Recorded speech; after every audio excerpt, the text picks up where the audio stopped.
மருத்துவ மேற்படிப்பில் அரசு மருத்துவர்களுக்கான 50% இடஒதுக்கீட்டை ரத்து செய்ததற்கு எதிராக சென்னை ராஜீவ்காந்தி அரசு மருத்துவமனையில் மருத்துவர்கள் போராட்டத்தில் ஈடுபட்டு வருகின்றனர். இதுபற்றிய முழு விவரங்களை நமது செய்தியாளர் ரகுவரனிடம் கேட்கலாம். ரகுவரன், மருத்துவர்கள் எத்தனை நாட்களாக இந்த போராட்டத்தில் ஈடுபட்டு வருகிறார்கள்? அவர்களுடைய பிரதான கோரிக்கைகள் என்னென்ன?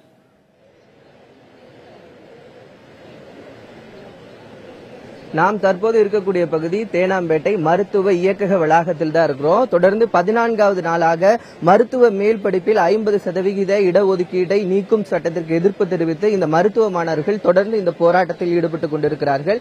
தங்களுடைய போராட்டத்தின் கோரிக்கை நிறைவேறும் வரை எங்களுடைய போராட்டம் தொடரும் என்று தொடர்ந்து 14 நாட்களாக ஒவ்வொரு வழியாக அவர்களுடைய போராட்டத்தை எடுத்து சென்றிருக்கிறார்கள்.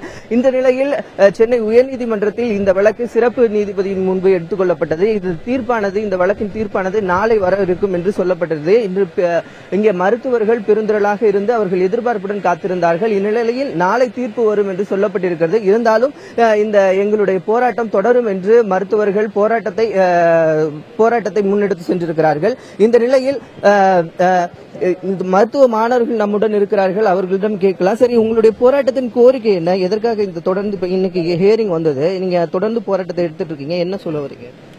இல்ல, தமிழ்நாட்டு இடஒதுக்கீட்டில் இருக்கிற முதுநிலை மருத்துவ பட்டப்படிப்புல ஏற்கனவே அரசு மருத்துவர்களுக்கு வழங்கப்பட்ட 50% இடஒதுக்கீடு ரத்து செய்யப்பட்டிருக்கு.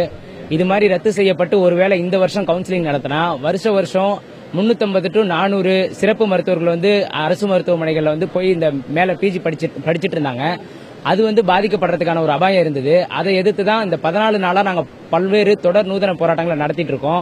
இன்னைக்கு இந்த உயர்நீதிமன்றத்தில் திரும்பி வழக்கு விசாரணைக்கு வந்திருக்கு. அந்த வழக்கு விசாரணையில ஒரு நல்ல முடிவு வரும்னு எதிர்பார்த்து இந்த போராட்டத்தை இன்னும் தீவிரப்படுத்திட்டு இருக்கோம். இது தொடர்ந்து 14வது நாளாக போராட்டத்தில் ஈடுபட்டு இருக்கீங்க. இதனால நோயாளிகள் ஏதாவது பாதிப்பு உள்ளாகிறாங்களா? எந்த வகையில உங்களுடைய போராட்டத்தை எடுத்துட்டு போயிட்டு இருக்கீங்க? இல்ல, மொத்தமா ஒரு 6100 மருத்துவர்கள் இருக்காங்க அரசு ஆரம்ப சுகாதார நிலையங்களில் மட்டும். அந்த 6100 பேர்ல இங்க குறைந்தபட்ச சங்கத்தோட நிர்வாகிகள் மட்டும்தான் போராட்டத்தில் இருக்கும்.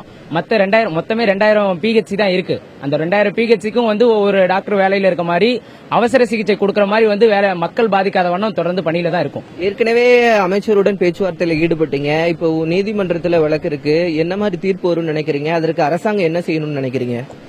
அமைச்சர்கிட்ட 9வது நாள் போராட்டத்தன்னைக்கே பேச்சுவார்த்தை நடத்தணும். ஒரு அரை மணி நேரம் மாண்புமிகு சுகாதார அமைச்சரும் மதிப்பிற்குரிய சுகாதார செயலரும் பேச்சுவார்த்தை சுமார் அரை மணி நேரம் நடத்தினாங்க. அதுல வாய்மொழி உத்தரவாதம் மட்டும் இந்த கொள்கை சிறந்த முடிவு, இந்தியாவிலேயே முன்னோடியான திட்டம், கிட்டத்தட்ட 30 வருஷமா இருக்கிற இந்த திட்டத்தை நிலைநிறுத்துறதுக்கு அனைத்து விதமான நடவடிக்கையும் எடுப்போம்னு சொன்னாங்க. இருந்தாலும் எங்களுக்கு இதை செயல்முறையில் நடைமுறைப்படுத்தப்பட்டு இந்த 50% உத்தரவாதம் நடத்தி அதுக்காக 2017-18 ஆண்டுக்கான இந்த கவுன்சிலிங் நடத்தணும். இதை நடத்துறதுக்கு தேவைப்பட்ட மத்திய அரசு உடனடியாக அவசர சட்டம் நிறைவேற்றுறதுக்கும் மாநில அரசு உரிய முறையில் அழுத்தம் கொடுக்கணும்னு சொல்லியிருக்கோம். அது நடைமுறைப்படுத்த பிறகுதான் எங்களோட போராட்டம் பின்வாங்கப்படும். இது ஏழை மக்களுக்காக நடக்கக்கூடிய அரசு மருத்துவமனைகளை பாதுகாக்கக்கூடியதற்காக நடக்கக்கூடிய ஏழை மருத்துவ மாணவர்களை உருவாக்குவதற்காக நடக்கக்கூடிய இந்த அறவழி போராட்டத்துக்கு மக்கள் முழு ஆதரவு தெரிவித்து அவர்களும் போராட்டத்துக்கு வரணுங்கிறது தான் தமிழ்நாடு மருத்துவர்கள் சங்கத்தோட கோரிக்கை. தொடர்ந்து இவர்களுடைய கோரிக்கை நிறைவேறும் வரை இவர்களுடைய போராட்டம் தொடரும் என்று இவர்கள் தெரிவித்திருக்கிறாங்க. வசந்த்.